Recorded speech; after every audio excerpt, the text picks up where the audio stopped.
ஜாதி இல்லை பேதம் இல்லை சீர்வரிசை தானும் இல்லை காதல் ஆதி இல்லை அந்தம் இல்லை ஆதாம் ஏவாள் தப்பும் இல்லை காதல்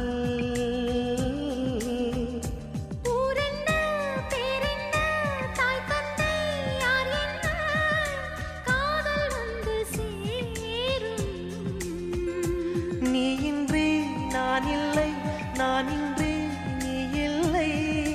காதல் மனம் வாழும்